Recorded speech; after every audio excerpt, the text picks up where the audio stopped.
काहो साली जी, कहाँ की तैयारी बाहो?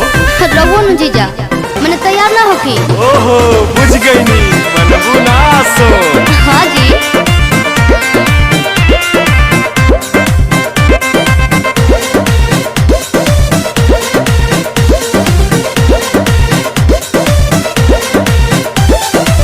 जातारू माई के दर्शन तू करे। हाँ जी। काहे के लगलू है साजे सवारे। मैंने तैयार ना होकी। अरे जल्दी होखा। जातारू माई के दर्शन तू करे। हाँ जी। काहे के लगलू है साजे सवारे।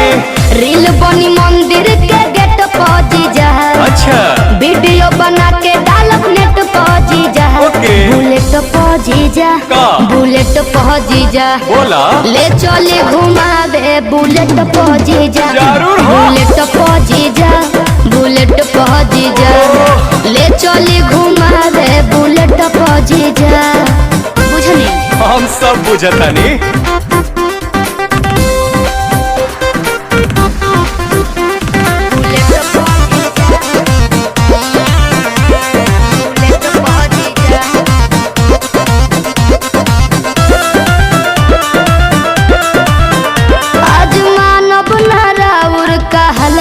जीजा सूट पहन के तैयार बनी ललका जीजा।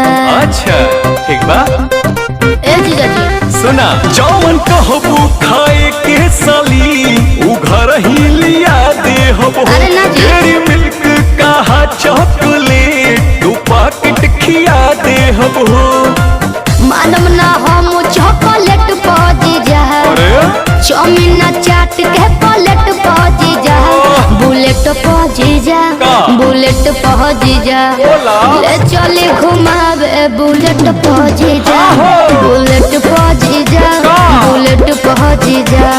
ले चले घुमावे बुलेट पा जीजा। अरे भागत काहे बनी?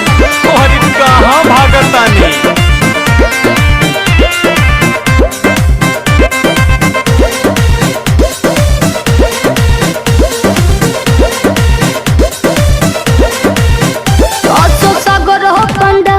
घुमा दे जी। हाँ। जीजा बिमल से ये श्रद्धा पूरा दे जी। ठीक बनू, फिर कुछ ना कहो। अच्छा सुना, जयबू माई के दर्शन करे की का वीडियो बनावे जाइबू। माना बतिया बिना पांडे के का मोबाइल भूलावे जाइबू।